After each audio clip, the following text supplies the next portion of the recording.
নমস্কাৰ সকলোকে পুনৰ এবাৰ স্বাগতম জনাইছো আমাৰ ইউটিউব চেনেল আৰু ফেসবুক পেজলৈ।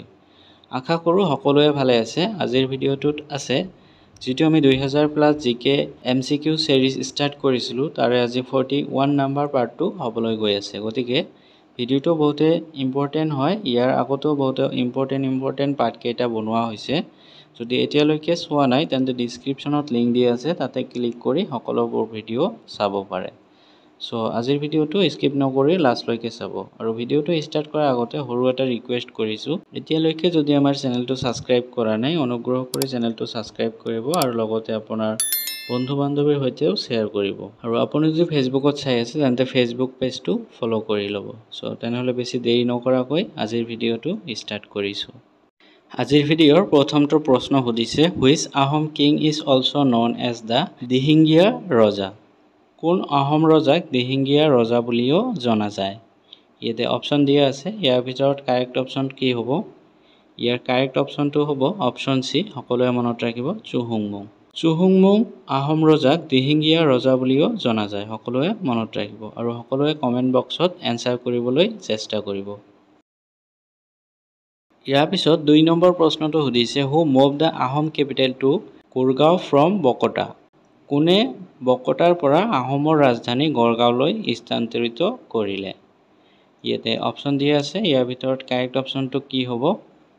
ইয়াৰ কাৰেক্ট অপশন হ'ব অপশন এ, সকলোৱে মনত ৰাখিব শুক্লেনমুং। শুক্লেনমুঙে বকতাৰ পৰা আহোমৰ ৰাজধানী গড়গাঁওলৈ স্থানান্তৰিত কৰিছিল, সকলোৱে মনত ৰাখিব।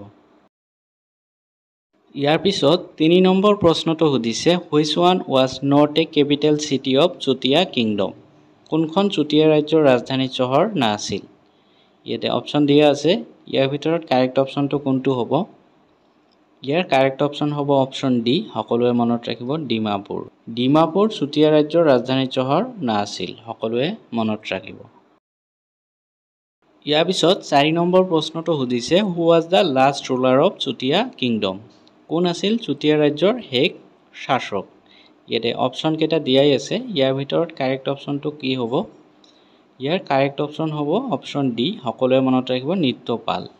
নিত্যপাল আছিলে চুটিয়া ৰাজ্যৰ শেষ শাসক, সকলোৱে মনত ৰাখিব। ইয়াৰ পিছত 5 নম্বৰ প্ৰশ্নটো সুধিছে হু ইষ্টাব্লিছ দা কোচ ডাইনেষ্টি। কোচ বংশ কোনে প্ৰতিষ্ঠা কৰিছিল?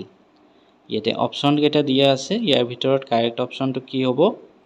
ইয়াৰ কাৰেক্ট অপশন হ'ব অপশন বি বিশ্বসিংহ, সকলোৱে মনত ৰাখিব কোচ বংশ বিশ্বসিংহই প্ৰতিষ্ঠা কৰিছিল, সকলোৱে মনত ৰাখিব। ইয়াৰ পিছত 6 নম্বৰ প্ৰশ্নটো সুধিছে which Ahom king ordered the execution of Hari Bhuyan son in law of Sankardev. কোন আহোম ৰজাই শংকৰদেৱৰ জোৱাই হৰি ভূঞাক ফাঁচীৰ নিৰ্দেশ দিছিল? ইয়াতে অপশন দিয়া আছে, ইয়াৰ ভিতৰত কাৰেক্ট অপশনটো কি হ'ব? ইয়াৰ কাৰেক্ট অপশন হ'ব অপশন এ শুক্লেনমুং। শুক্লেনমুং আহোম ৰজাই শংকৰদেৱৰ জোৱাই হৰি ভূঞাক ফাঁচীৰ নিৰ্দেশ দিছিল, সকলোৱে মনত ৰাখিব।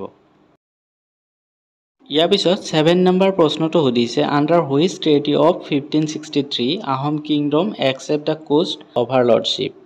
1563 চনৰ কোনখন সন্ধিৰ অধীনত আহোম ৰাজ্যই কোচ অধিপতি স্বীকাৰ কৰে? ইয়াতে অপশন দিয়া আছে, ইয়াৰ ভিতৰত কাৰেক্ট অপশনটো কোনটো হ'ব? ইয়াৰ কাৰেক্ট অপশন হ'ব option C treaty of Majuli, মাজুলীৰ সন্ধি। 1563 চনৰ মাজুলী সন্ধিৰ অধীনত আহোম ৰাজ্যই কোচ অধিপতি স্বীকাৰ কৰে, সকলোৱে মনত ৰাখিব।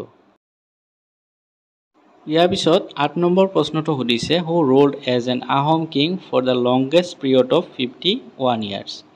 কোনে আহোম ৰজা হিচাপে 51 বছৰৰ আটাইতকৈ দীঘলীয়া সময় শাসন কৰিছিল? ইয়াতে অপশন দিয়া আছে, ইয়াৰ ভিতৰত কাৰেক্ট অপশনটো কি হ'ব? ইয়াৰ কাৰেক্ট অপশন হ'ব অপশন সি, সকলোৱে মনত ৰাখিব চুখামফা। চুখামফাই আহোম ৰজা হিচাপে 51 বছৰৰ আটাইতকৈ দীঘলীয়া সময় শাসন কৰিছিল, সকলোৱে মনত ৰাখিব। ইয়াৰ পিছত 9 নম্বৰ প্ৰশ্নটো সুধিছে Hima Das is also known by the nickname is. Hima দাসক ডেছ ডাকনামেৰেও জনা যায়। ইয়াতে ডেছ হ'ব, এই নহ'ব। সো ইয়াৰ কাৰেক্ট অপশনটো কি হ'ব? ইয়াৰ কাৰেক্ট অপশন হ'ব option B Dhing express. Hima দাসক ধিং এক্সপ্ৰেছ নামেৰেও জনা যায়, ডাক নাম যিটো আছিলে। সো সকলোৱে মনত ৰাখিব। ইয়াৰ পিছত 10 নম্বৰ প্ৰশ্নটো সুধিছে total number of oil refineries in Assam is dash. অসমৰ মুঠ তেল শোধনাগাৰৰ সংখ্যা হ'ল ডেছ। ইয়াতে অপশ্যন দিয়া আছে। ইয়াৰ ভিতৰত কাৰেক্ট অপশ্যনটো কি হ'ব? ইয়াৰ কাৰেক্ট অপশ্যন হ'ব অপশ্যন বি 4টা। অসমৰ মুঠ তেল শোধনাগাৰৰ সংখ্যা হ'ল 4টা। সকলোৱে মনত ৰাখিব। ইয়াৰ পিছত 11 নম্বৰ প্ৰশ্নটো সুধিছে which city of Assam was also' known as Haruppeswara in ancient times. অসমৰ কোনখন চহৰ প্ৰাচীন কালত হৰুপেশ্বৰা নামেৰেও পৰিচিত আছিল? ইয়াতে অপশ্যন 4টা দিয়া আছে। ইয়াৰ ভিতৰত কাৰেক্ট অপশ্যনটো কি হ'ব? ইয়াৰ কাৰেক্ট অপশ্যনটো হ'ব অপশ্যন বি। সকলোৱে মনত ৰাখিব তেজপুৰ। অসমৰ তেজপুৰ চহৰ প্ৰাচীন কালত হৰুপেশ্বৰা নামেৰেও পৰিচিত আছিল। সকলোৱে মনত ৰাখিব। ইয়াৰ পিছত 12 নম্বৰ প্ৰশ্নটো সুধিছে which one city was elected as capital of Assam province in British India created in 1912। 1912 চনত সৃষ্টি হোৱা ব্ৰিটিছ ভাৰতৰ অসম প্ৰদেশৰ ৰাজধানী হিচাপে কোনখন চহৰ নিৰ্বাচিত হৈছিল? ইয়াতে অপশ্যন দিয়া আছে। ইয়াৰ ভিতৰত কাৰেক্ট অপশ্যনটো কি হ'ব? ইয়াৰ কাৰেক্ট অপশ্যনটো হ'ব অপশ্যন ডি শ্বিলং। 1912 চনত সৃষ্টি হোৱা ব্ৰিটিছ ভাৰতৰ অসম প্ৰদেশৰ ৰাজধানী হিচাপে শ্বিলং চহৰটো নিৰ্বাচিত হৈছিল। সকলোৱে মনত ৰাখিব। ইয়াৰ পিছত 13 নম্বৰ প্ৰশ্নটো সুধিছে total number of district courts in Assam is dash. অসমৰ মুঠ জিলা আদালতৰ সংখ্যা হ'ল ডেছ। ইয়াতে অপশ্যন দিয়া আছে। ইয়াৰ ভিতৰত কাৰেক্ট অপশ্যনটো কি হ'ব? ইয়াৰ কাৰেক্ট অপশ্যনটো হ'ব অপশ্যন ডি। সকলোৱে মনত ৰাখিব 34। অসমৰ মুঠ জিলা আদালতৰ সংখ্যা হৈছে 34। সকলোৱে মনত ৰাখিব। ইয়াৰ পিছত 14 নম্বৰ প্ৰশ্নটো সুধিছে as per the 2019 edition of Ethnologue published by SIL International USA Assamese is the ডেছ most speaking language in the world. America যুক্তৰাষ্ট্ৰৰ SIL ইণ্টাৰনেশ্যনেলৰ দ্বাৰা প্ৰকাশিত এথনলগৰ 2019 সংস্কৰণ অনুসৰি অসমীয়া হৈছে বিশ্বৰ ডেছতম কথিত ভাষা। ইয়াতে অপশ্যন দিয়া আছে। ইয়াৰ ভিতৰত কাৰেক্ট অপশ্যন কি হ'ব? ইয়াৰ কাৰেক্ট অপশ্যনটো হ'ব অপশ্যন ডি 67। সকলোৱে মনত ৰাখিব 2019ৰ সংস্কৰণ অনুসৰি অসমীয়া হৈছে বিশ্বৰ 67তম কথিত ভাষা। সকলোৱে মনত ৰাখিব। ইয়াৰ পিছত আজিৰ ভিডিঅ'ৰ লাষ্ট প্ৰশ্নটো সুধিছে which wild life sanctuary is dedicated to upgrade to national park by the Assam government in the month of July 2020।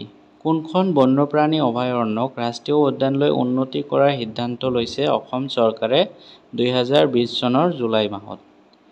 ইয়াতে অপশ্যন দিয়া আছে। ইয়াৰ ভিতৰত কাৰেক্ট অপশ্যন কি হ'ব? ইয়াৰ কাৰেক্ট অপশ্যনটো কোৱাৰ আগতে এতিয়ালৈকে আপুনি যদি আমাৰ চেনেলটো ছাবস্ক্ৰাইব কৰা নাই অনুগ্ৰহ কৰি চেনেলটো ছাবস্ক্ৰাইব কৰি ল'ব আৰু লগতে আপোনাৰ বন্ধু বান্ধৱীৰ সৈতে শ্বেয়াৰ কৰি দিব। আৰু আপুনি যদি ফেচবুকত চাই আছে তেন্তে ফেচবুক পেজটো ফ'ল' কৰি ল'ব। সো ইয়াৰ কাৰেক্ট অপশ্যনটো হ'ব অপশ্যন ডি। সকলোৱে মনত ৰাখিব দিহিং পাটকাই বন্যপ্ৰাণী অভয়াৰণ্য। দিহিং পাটকাই বন্যপ্ৰাণী অভয়াৰণ্যক ৰাষ্ট্ৰীয় উদ্যানলৈ উন্নতি কৰাৰ সিদ্ধান্ত লৈছে অসম চৰকাৰে 2020 চনৰ জুলাই মাহত। সকলোৱে মনত ৰাখিব। সো আজিলৈকে ইমানেই। আপুনি যদি ভিডিঅ'টো ভাল পাইছে তেন্তে এটা লাইক কৰি দিব আৰু লগতে আপোনাৰ বন্ধু বান্ধৱীৰ সৈতে শ্বেয়াৰ কৰি দিব। আৰু আপুনি যদি আগৰ পাৰ্টকেইটা এতিয়ালৈকে চোৱা নাই তেন্তে ডিছক্ৰিপশ্যনত প্লে'লিষ্টৰ লিংক দিয়া আছে তাতে ক্লিক কৰি সকলোবোৰ ভিডিঅ' চাই ল'ব পাৰে। সো আজিলৈকে ইমানেই। থেংকছ ফৰ ৱাচিং।